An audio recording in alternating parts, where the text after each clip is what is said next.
Very good afternoon, my dear students, friends, and viewers. Today we are going to discuss again about the language. So, in my previous classes, we talked about how we can use language across the classroom situation.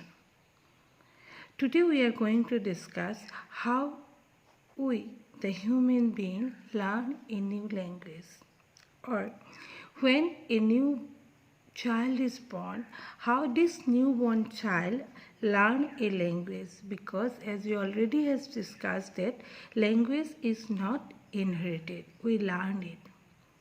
So when we talk about learning a language, we have to think about some skills. কিছুমান কৌশল আছে যিবোৰ কৌশলৰ জৰিয়তে এটা শিশুৱে বা এজন লাৰ্ণাৰে এটা নতুন ভাষা শিকে।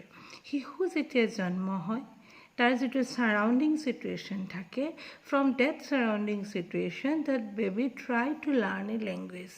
চ' কেনেকৈ লাৰ্ণ কৰিব? When we talk about learning the language, the skills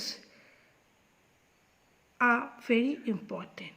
So the first basic skill when we learn a language is the skill of listening. Shravan ba huna. Now, what is listening?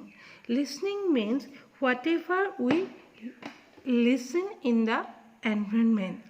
আমি যেটো পৰিবেশত থাকো, এটা শিশুৱে সেই পৰিবেশটোত থকাৰ সময়ত যিয়ে তাৰ সাৰাউণ্ডিং পৰিবেশটোৰ পৰা শুনে, সেই শুনা শব্দবিলাক সি নিজৰ মাজত ল'বলৈ আৰম্ভ কৰে। And after some times, when his stock of words is very much strong, he try to speak out those words according to the situation. So remember, with listening, the other skill related is speaking.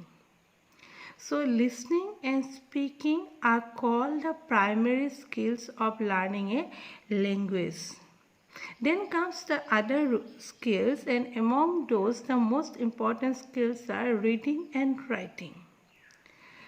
আমি জানো মানৱ সভ্যতাৰ যি বহুল প্ৰচাৰ হৈছে, যে development হৈছে, সেই ডেভেলপমেণ্টত লিছনিং আৰু স্পিকিঙৰ লগতে ৰিডিং আৰু ৰাইটিঙৰো সমানেই গুৰুত্বপূৰ্ণ ইম্পৰ্টেণ্ট অৱদান আছে।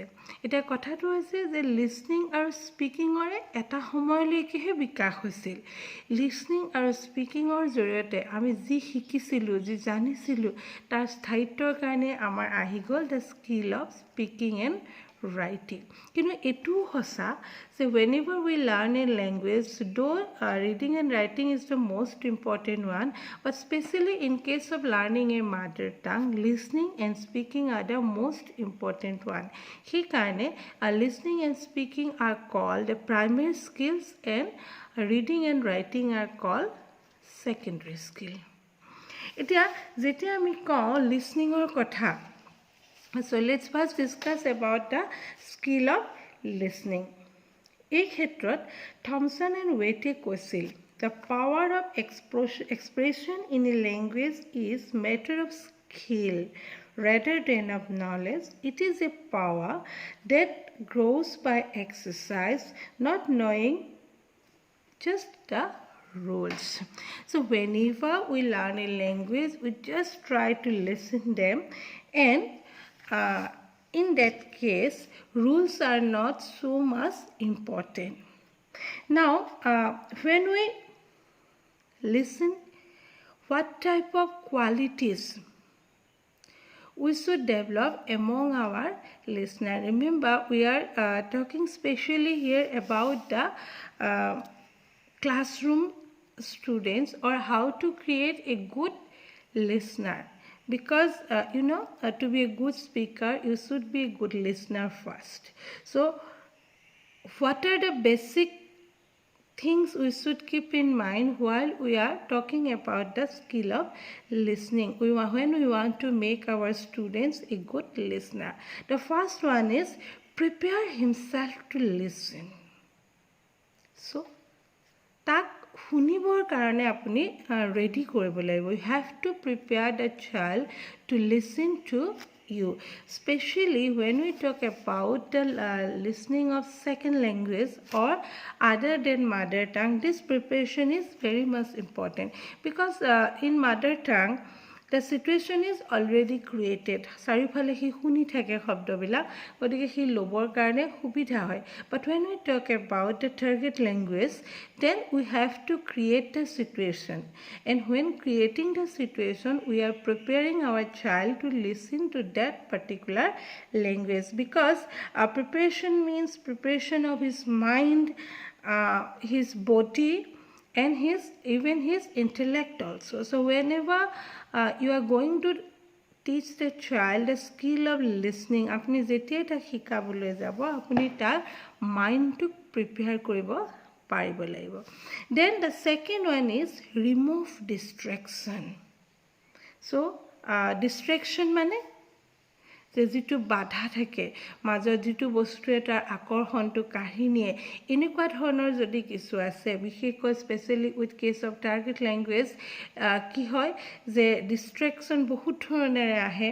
ফিজিকেল ডিষ্ট্ৰেকশ্যন আহিব পাৰে, তাৰ ফোবিয়া ক্ৰিয়েট হ'ব পাৰে, that I am not able to learn this particular language, this is very tough for me, my parents can't help to learn this type of language, I am very much comfortable with my own mother tongue or with your first language. So in this case you have to remove that type of distraction from your child. Third one is listen to the tone. যেতিয়া আপুনি target language এটা শিকাবলৈ যাব, আপুনি আপোনাৰ ষ্টুডেণ্টক সেই target লেংগুৱেজটোৰ original স্পিকাৰৰ লগত চিনাকি হোৱাৰ সুযোগ দিব লাগিব. So provide them with audio, video, whatever you can, যাতে সেই অৰিজিনেল স্পিকাৰৰ যিটো টোন, সেই টোনটোৰ লগত সি চিনাকি হ'ব পাৰে. কাৰণ whenever we speak the language, automatically the local influence comes. এতিয়া আপুনি অসমীয়া কৈ আছে, আমি যদি মই অসমীয়া ভাষী মানুহ, মোৰ ভাষাটো যদি মই কাৰোবাক শিকাব খোজোঁ, বেলেগ এজনৰ থ্ৰু দি শিকাবলৈ যাওঁতে কি হ'ব যে অকণমান হ'লেও তাত আহিব, আমি গম পাওঁ নহয় জানো যে এইটো এই ভাষাটো কৈ থকা ব্যক্তিজন অসমীয়া হয় নে নহয়. কিন্তু আফটাৰ চাম টাইম যদি সেই ব্যক্তিজন এই ভাষাটো কোৱা নহয়ও, বাট উইথ ৰেগুলাৰ প্ৰেক্টিচ তেওঁ কি কৰিব পাৰিব, যিহেতু তেওঁ ৰেগুলাৰ প্ৰেক্টিচ কৰি আছে, এই ভাষাটো শুনি আছে, গতিকে এটা সময়ত গৈ কি হ'ব যে তেওঁ পাৰফেক্টলি এই টোনটোত ক'ব পাৰিব. Then wait and watch for non-verbal communication. Now, what are non-verbal communication? Gestures, facial expression, eye movement. এই গুটেবিলাক another important factors whenever you are going to teach your student how to listen. যেতিয়া এটা ধৰি লওক আপোনালোকে মোৰ এই ভিডিঅ'টো চাই আছে, আপোনালোকে মোৰ ভিডিঅ'টো চাই থকাৰ সময়তে কি কৰিছে যে আপোনালোকে লিসন কৰিছে মোক. যেতিয়া আপোনালোকে লিসন কৰিছে, you are focusing your eyes on me, আপোনালোকে মোৰ মুখখনত চাইছে, মোৰ ফেচিয়েল এক্সপ্ৰেশ্যনত গুৰুত্ব দিছে, আপোনালোকে মোৰ আই মুভমেণ্টৰ ওপৰত গুৰুত্ব দিছে, বা কি হৈছে যে মই যেতিয়া ভাষাটো কৈছোঁ অকল মুখেৰে কৈ থকা শব্দৰে নহয়, এজ এ হোল মোৰ জেচাৰ, মোৰ প'চাৰ, মোৰ ফেচিয়েল এক্সপ্ৰেশ্যন, মোৰ আই মুভমেণ্ট, মোৰ হেণ্ড মুভমেণ্ট, এই গোটেইবিলাকে কি কৰিছে যে সেই ভাষাটোক আপোনাৰ ওচৰলৈ মই যি কৈ আছোঁ, মোৰ কথাখিনিক বিশেষভাৱে মোৰ কথাখিনিক আপোনাৰ ওচৰলৈ লৈ যোৱাত সহায় কৰিছে. গতিকে যেতিয়া মোৰ কথাখিনিক মই আপোনালোকৰ ওচৰলৈ লৈ যোৱাত সহায় কৰিব, কোনে কৰিছে? ভাষাই কৰিছে. চ' পাৰফেক্টলি সেই ভাষাটো শিকিব হ'লে আপুনি এইকেইটা কথাত গুৰুত্ব দিব লাগিব. এতিয়া কথাটো হৈছে লিসনিং কিমান ইম্পৰ্টেণ্ট, সাংঘাতিক. The most important of the 4 basic skills of learning a language, because without listening apni kobo kor para. Whenever you are going to speak the language, you must listen it, and then only you can speak it out. So dear viewers, আজি আমি প্ৰথমটো skill, human modes of learning language বুলিয়ে কওক বা skills of learning language বুলিয়ে কওক, এই গোটেইকেইটাৰ ভিতৰত প্ৰথম স্কিলটো আমি ডিছকাছ কৰিলোঁ, দ্য স্কিল অফ লিসনিং.